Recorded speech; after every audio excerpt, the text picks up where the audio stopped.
ایک بات بڑی ضروری ہے، وہ میں نے آپ سے ضرور کرنی ہے۔ ایک آیت ہے قرآن پاک کی سورت بقرہ پہلا سپارہ آیت نمبر 120۔ اللہ تعالیٰ نے ایک حد بیان کر دی، فرمایا وَلَن تَرْضَىٰ عَنْكَ الْيَهُودُ وَلَا النَّصَارَىٰ حَتَّىٰ تَتَّبِعَ مِلَّتَهُمْ۔ فرمایا یہ یہودی اور عیسائی تم سے ہرگز راضی نہیں ہوں گے۔ یہ قرآن ہے اور سادہ ترجمہ تفسیر کی بھی ضرورت نہیں۔ یہ معاہدے کر لیں، محبت کے وعدے کر لیں، یہ تم سے راضی نہیں ہوں گے۔ کب راضی ہوں گے؟ حتی تتبع ملتہم، یہاں تک کہ تم ان کے دین کی پیروی کرنے لگ جاؤ۔ میرا جب پہلی دفعہ پاسپورٹ بنا تو میں نے سارا پڑھا، کتابیں پڑھنے کا شوق تھا شروع سے۔ اس کے ہر صفحے پہ لکھا ہے کہ سوائے اسرائیل کے، یعنی آپ پوری دنیا میں یہ سبز ہلالی پاسپورٹ لے کے جا سکتے ہیں، خبردار اسرائیل آپ یہ پاسپورٹ لے کے نہیں جا سکتے۔ یعنی اتنی نفرت کسی ملک سے کہ اس پر لکھ کے چھاپ دیا ہر صفحے پر کہ یہ پاسپورٹ سوائے اسرائیل کے ہر ملک کے لیے کارآمد ہے۔ میرا سوال ہے عرب کے ان لیڈروں سے جنہوں نے اسرائیل کے ساتھ معاہدہ کیا، مجھے بتاؤ تمہیں فلسطین کی بیٹیاں بھول گئی نا ساری کی ساری؟ تمہیں وہ ماں بھول گئی نا جو مسجد اقصیٰ کے دروازے پہ کھڑی ہو کے چیخیں مارتی تھی اور کہتی تھی کوئی علی کو خبر کرو کہ میری بچیاں قید میں ہیں؟ وہ بھول گئی؟ تمہیں وہ بہن بھول گئی نا جس پر شراب کی بوتل انڈیڑتے تھے اسرائیل کے فوجی؟ وہ آپ کو ابھی بھی ویڈیو مل جائے گی، وہ انڈیلتے تھے شراب کی بوتل، اسے پکڑتے تھے، دست درازی کرتے تھے، اور وہ بیٹی کہتی تھی یا رحمت للعالم۔ بھول گیا تمہیں وہ سارا کچھ؟ تم نے 1 منٹ لگایا اور تم معاہدہ کس سے کروا رہے ہو؟ امریکہ کے صدر سے؟ اتنا ظلم کیا تم نے، اتنا قاتل کے ساتھ معاہدہ؟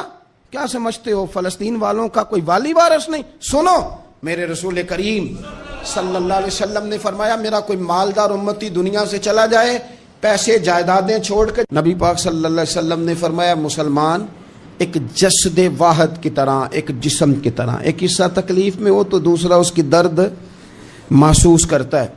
انسان کے وجود کے اندر سب سے قیمتی اس کا دماغ ہوتا ہے، اسی سے سوچتا ہے، اسی سے وہ عمل کرتا ہے، اسی سے منصوبہ بندی کرتا ہے، اسی سے وہ مومن ہوتا ہے، اسی سے معاذ اللہ کافر ہوتا ہے۔ اور وجود کے اندر جس کو درجے کے لحاظ سے بولنے میں بعض اوقات کم درجہ سمجھا جاتا ہے وہ پیر ہوتے ہیں۔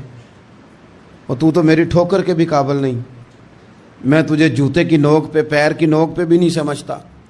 ہم یہ کہتے ہیں محاورتاً کہ تو پیروں کے قابل بھی نہیں، یعنی سب سے اعلیٰ درجہ دماغ کو دیا، دل کو دیا، اور سب سے ہلکا درجہ پاؤں کو دیا۔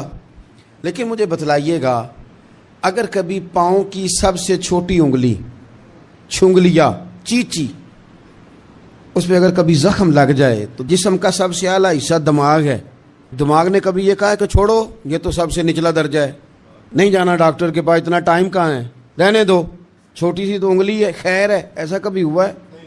دماغ فوراً کہتا ہے کہ باقی کام بعد میں کریں گے، پہلے ڈاکٹر کا پتہ کرو، اس کو مرہم پٹی کراؤ، کیونکہ اسے پتہ ہے کہ اگر یہاں درد رہی تو باقی جسم میں بھی درد رہے گی۔ اور یہ بھی پتہ ہے دماغ کو کہ اگر میں نے یہاں علاج نہ کرایا انگلی کا تو کہیں پیر بھی سارا زخمی نہ ہو جائے، اور اگر پیر کا علاج نہ کرایا تو ٹانگیں اور باقی وجود تک بھی زخم نہ آ جائے۔ لہذا دماغ جلدی فیصلہ کرتا ہے، ٹیسٹ کرانے کا، چیک اپ کرانے کا، دوائی لینے کا، مرہم پٹی کا۔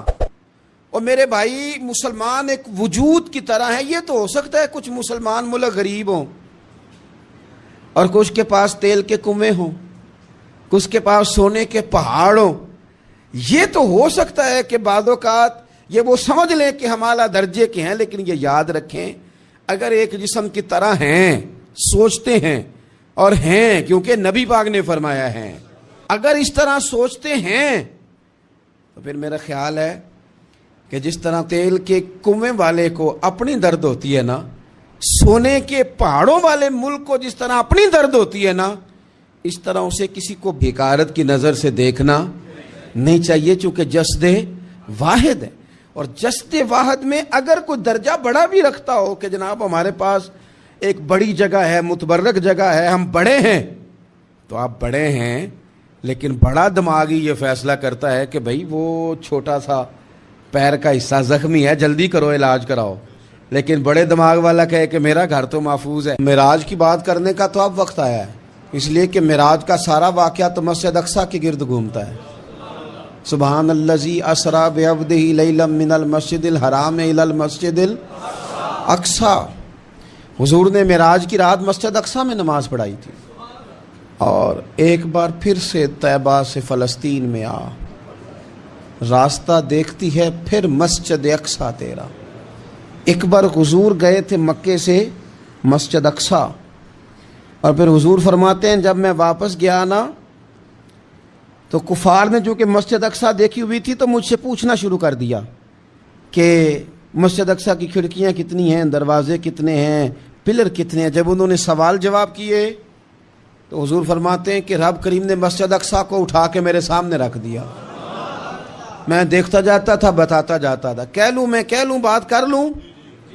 ایک دفعہ حضور مکے سے مسجد اقصیٰ آئے اور ایک دفعہ مسجد اقصیٰ میرے نبی کی زیارت کے لیے مکے گئی، حضور کی زیارت کے لیے مکہ شریف گئی۔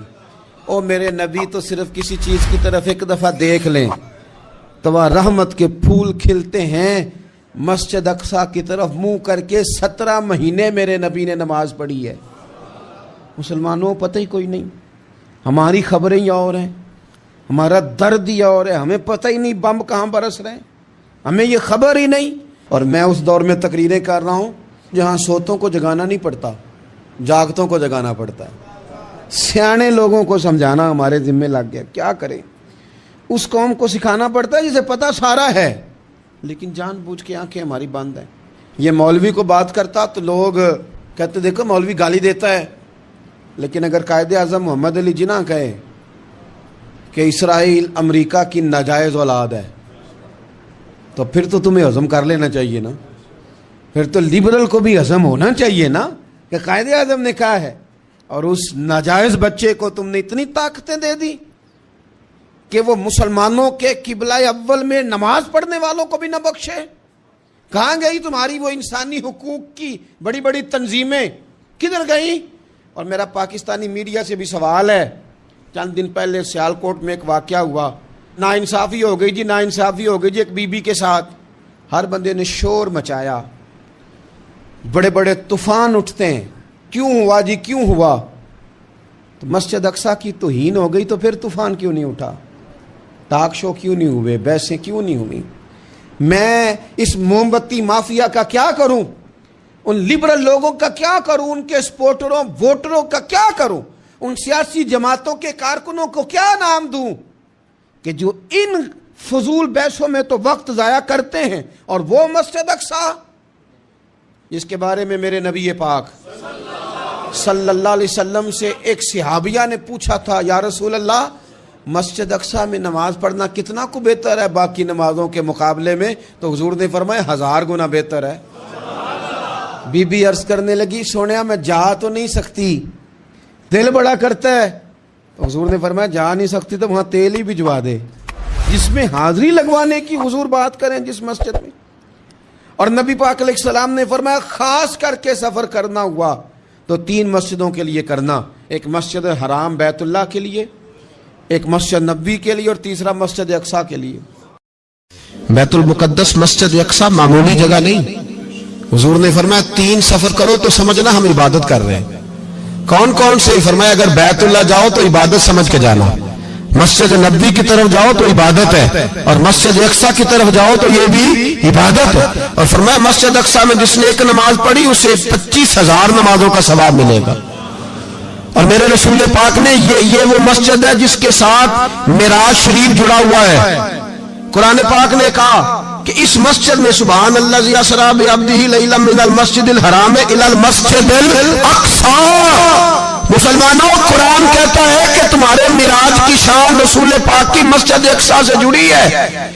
جس محبوب کو رب معراج کرائے تو مسجد اقصیٰ میں لا کے کرائے۔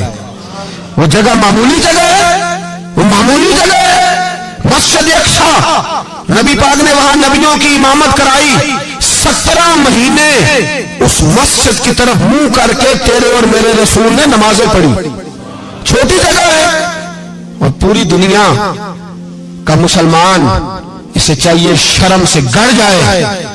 ایک امریکہ کا صدر بول کے کہتا ہے کہ اسرائیل کو اجازت ہے اسے دارالحکومت بنائے، اور مسلمان حکمران بیان دے رہے ہیں ظالموں لٹیرو، تم اپنی سیاستیں چمکانے کے لیے پہلے ایک دوسرے کو گالیاں دیتے ہو، پھر اکٹھے بیٹھ جاتے ہو نمبرنگ کرنے کے لیے۔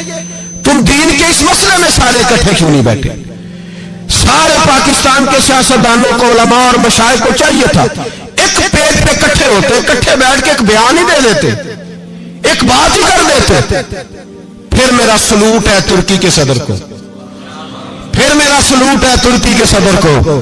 اس نے بہت عرصہ پہلے کہا تھا مسجد اقصی میری خواب میں آئی تھی اور رو کے کہتی تھی آئے مجھے کوئی صلاح الدین ایوبی کا ماننے والا، کوئی آئے مجھے بچائے. کہتے میری خواب میں آئی تھی اور روتی تھی، کہتی تھی کوئی آئے.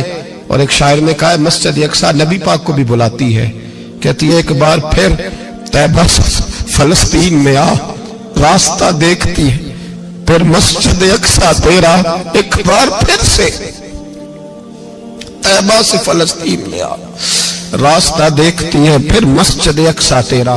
کوئی بولا ہے نہیں اتنا مقدس مقام، چھوٹے چھوٹے بیانوں کہیں اکٹھے ہو جاؤ، میں بتاتا ہوں تمہیں مسئلے کا حل کیا ہے.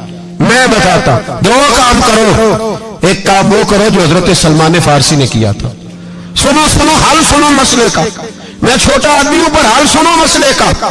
زندگی میں ایک کام مسلمان کر لے، جٹ بن کے، بٹ بن کے، رائی بن کے، پاکستانی، مصری، سعودی بن کے بڑا جی لیا. ایک کام وہ کرے جو حضرت سلمان نے کیا تھا. جب ایک کافر نے پوچھا آپ کا نام کیا ہے تو فرمایا میرا نام اسلام ہے. بولیے سارے میرا نام. کہا تمہارے باپ کا نام؟ فرمایا اسلام. دادا کا نام؟ کہا اسلام. پردادا کا نام؟ بازو تیرا توحید کی قوت سے کمی ہے، اسلام تیرا دیس ہے تو مصطفی ہے. ایک کام وہ کرو جو حضرت سلمان نے کیا تھا. کافر جب پوچھے تو کہو ہم سارے اسلام ہیں، ہم سارے کیا ہیں؟ ہم پہلے مسلمان ہیں، باقی بعد میں کچھ اور چیز. دوسرا کام وہ کرو جو حضرت امیر معاویہ نے کیا تھا. سن لو یہ حال ہے اس مسئلے کا. سنو حضرت مولا علی شیر خدا رضی اللہ تعالیٰ عنہ اور جناب امیر معاویہ کی جنگ ہو رہی تھی، لڑائیاں ہو رہی تھی، اختلافات تھے، فوجیں بیٹھی تھی. حضرت مولا علی اور جناب امیر معاویہ کی جنگ ہو رہی تھی تو روم کے بادشاہ نے، عیسائی بادشاہ نے حضرت علی کو خط لکھا کہ میں تیرے اوپر حملہ کرنے والا ہوں. خط لکھا نا حضرت علی کو، تو جواب حضرت امیر معاویہ نے دیا. چاہیے تھا نا مولا علی جواب دیتے، حضرت امیر معاویہ بولے اور بول کے کہنے لگے اور روم کے کتے ہم گھر میں جتنا مرضی لڑے، یہ نہ سمجھنا تو علی پہ حملہ کرے گا تو میں تماشا دیکھوں گا. فرمایا تو علی پہ حملہ کر تو صحیح، علی سپہ سالار ہوگا اور امیر معاویہ اس کا سپاہی ہوگا. گھر میں جتنا مرضی لڑے پر رسول اللہ کے نام پہ ہم اکٹھے ہو جایا کرتے. یہ رسول اللہ کا دین ہے، اس پہ ہم اکٹھے ہیں، یکجان ہیں. فرمایا علی سپہ سالار ہوگا اور امیر معاویہ سپاہی ہوگا، اکٹھے نکلیں گے اور کفر کو بتائیں گے کہ اگر تم مسلمانوں کی طرف دیکھو گے پھر ہم یکجان ہیں.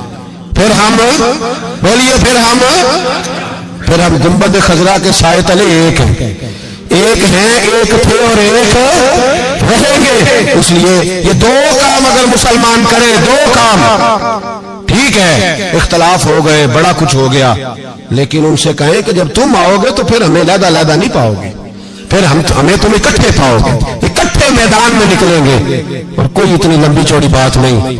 میں کیا کروں، میرا تو آئیڈیل بنتا جا رہا ہے طیب اردگان.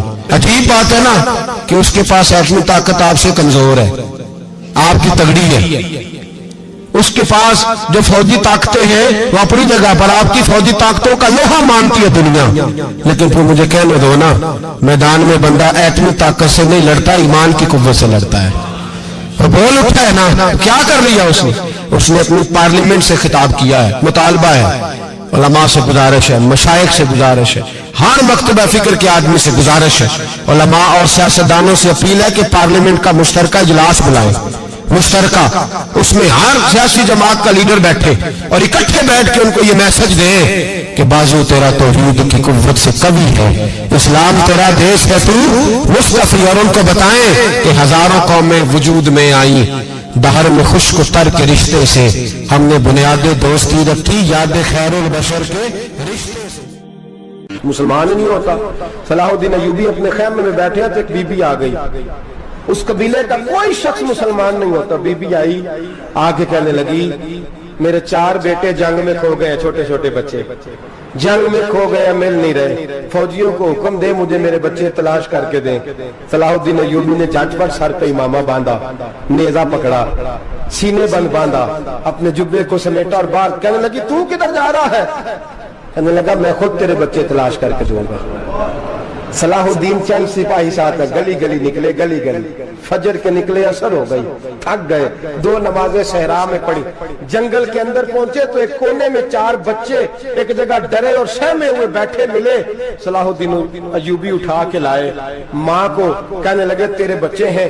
نکلا اس لیے تھا کہ میرے نبی نے فرمایا بچے جدا ہو تو ماں کو درد بڑا ہوتا ہے, اور میرے رسول نے فرمایا تھا جب جنگ کرنے جاؤ تو کھیت برباد نہ کرنا, فصلیں تباہ نہ کرنا, بچوں کو ماں سے جدا نہ کرنا. فرمایا میں سوچ رہا تھا تیرے بچے کہیں میری وجہ سے جدا ہو گئے تو مصطفیٰ کو جواب کیا دینا. فرمایا تیرے بچے ڈھونڈ کے لایا ہوں. بچے ماں کے پاس آنے لگے تو ماں نے بڑے بیٹے کے منہ پہ تھپڑ مارا. کہتا اماں کیا ہوا؟ کہنے لگے تو نے سنا نہیں کہ دشمن کے بچوں کی اتنی حفاظت کرتا ہے, میرے پاس نہ جا, اس کے قدموں میں بیٹھ جا. جس نبی کے غلام اتنے سچے ہیں وہ نبی کتنا سچا ہوگا. بنو قریظہ اور بنو نذیر 2 محلے تھے یہودیوں کے. یہودیوں نے بڑی عہد شکنی کی تو نبی پاک صلی اللہ علیہ وسلم نے ان کو بے دخل کر دیا, مدینے سے نکال دیا, مدینہ منورہ سے. یہودی نکل گئے مدینہ طیبہ سے, تو جب وہ نکل کے جا رہے تھے تو ان کے مکان, ان کے باغ, ان کی جائیدادیں بچ گئیں. نبی پاک علیہ السلام نے انصار مدینہ کو پہلے بلایا. جاگ رہے ہیں نا آپ لوگ؟ پیسے آتے کسی کو برے لگتے, اب تو یہ بھی حلال حرام کی تمیز بھی اٹھتی جا رہی ہے. جائیداد, باغ, مال, علاقہ خالی ہوا ہے, وہ چلے گئے, اور لوگ تو ڈھونڈتے پھرتے ہیں. اللہ خیر فرمائے, شاملہ جگہ ملتی نہیں ان شہروں میں, وہ کس کس نے نام کرا لی, کدھر گئی ہے کوئی خبر ہی نہیں, خالی جگہ پڑی ہے. میرے نبی پاک علیہ السلام نے پہلے انصار مدینہ کو بلایا.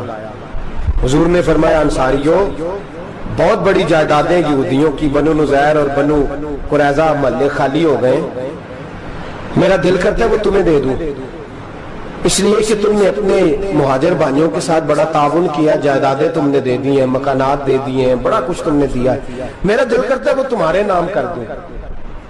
تو انصار مدینہ کیا کہنے لگے یا رسول اللہ دے تو ہم نے دیا ہے پر وہ بیچارے جھچکتے ہی رہتے ہیں, وہ جھچکتے ہی رہتے ہیں, کھول کے ہماری چیزیں استعمال نہیں کرتے. تو حضور ہم تو پہلے انصار ہیں, ہمارے پاس بڑا کچھ ہے, آپ مہربانی فرمائے وہ سارا کچھ مہاجروں کو دے دے, مہاجرین کو ہمیں نہیں چاہیے. اب چلے گئے بات کر کے, میرے حبیب پاک نے مہاجروں کو بلا لیا. فرمایا بنو نذیر اور بنو قریظہ قبیلے کی جائیدادیں آئی ہیں, تمہارے پاس بظاہر جو چیزیں ہیں بھی وہ بھی انصار مدینہ کی ہیں, تو میرا یہ خیال ہے کہ وہ سارا کچھ تمہیں دے دیا جائے. ابو بکر صدیق رضی اللہ تعالیٰ عنہ کہنے لگے یا رسول اللہ صلی اللہ علیہ وسلم ہمارے انصار بھائیوں نے ہمارے لیے دل تک کھول دیے ہیں, حضور انہوں نے ہر چیز بانٹ کے ہمارے سامنے رکھ دی ہے, ہم اتنے خرد غرض ہیں کہ سارا کچھ لپیٹ جائیں. کہ حضور ہمارے پاس جو مکان ہے وہ ہے, ہم کاروبار کر رہے ہیں, تجارتیں کر رہے ہیں, مزدوریاں کر رہے ہیں, ہم انشاءاللہ اور بنا دیں گے, آپ یہ ہماری طرف سے ہمارے انصار بھائیوں کو گفٹ کر دیں, آپ انہیں دے دیں. میرے حبیب کی آنکھوں میں آنسو آ گئے, میرے نبی پاک علیہ السلام رو پڑے. یا رسول اللہ آپ کیوں روتے ہیں؟ فرمایا تمہارا یہ بھائی چارہ قائم رہا تو اللہ اسلام کو بڑی قوتیں عطا فرمائے گا, اللہ طاقتیں دے گا اسلام کو, اگر تمہارا یہ رنگ قائم رہا, یہ انداز. میرے غلاموں تمہارے یہ طور طریقے, ایک بھائی کہتا ہے دوسرے کو, دوسرا کہتا ہے تیسرے کو. مسلمانوں کی نا ایک تعداد لڑتے لڑتے لڑتے لڑتے دور چلے گئی. تاتاریوں نے قید کر لیا, 4 مسلمان تھے, تبلیغ کرنے گئے, جنگ کرنے گئے, جہاد کرتے کرتے کافروں سے لڑتے لڑتے تاتاری قوم میں چلے گئے, وہاں قید کر لیے گئے. تو سزائے موت کا حکم ہوا, 4 بزرگ تھے, سزائے موت کا حکم ہوا. تو تاتاری بادشاہ جو تھا وہ بڑا خلاف تھا, بڑا سخت مخالف تھا مسلمانوں کے. اس نے کہا کہ ان کو جب پھانسی دینا نا مسلمانوں کو تو میرے سامنے دینا. اب 4 عالم ہیں, 4 صوفی ہیں, سفید داڑیاں, سر پہ امامے. پھانسی کا وقت آیا تو جو پھانسی گھاٹ ہے وہ ایک ہے, چاروں کو کٹھے پھانسی نہیں ہو سکتی. ایک کو کہا کہ ایک ایک کر کے ان کو پھانسی دو. جب پھانسی کا وقت آیا نا تو جو سب سے پیچھے صوفی تھے وہ دوڑ کے آگے آئے, کہنے لگے بادشاہ پہلی باری میری لگا.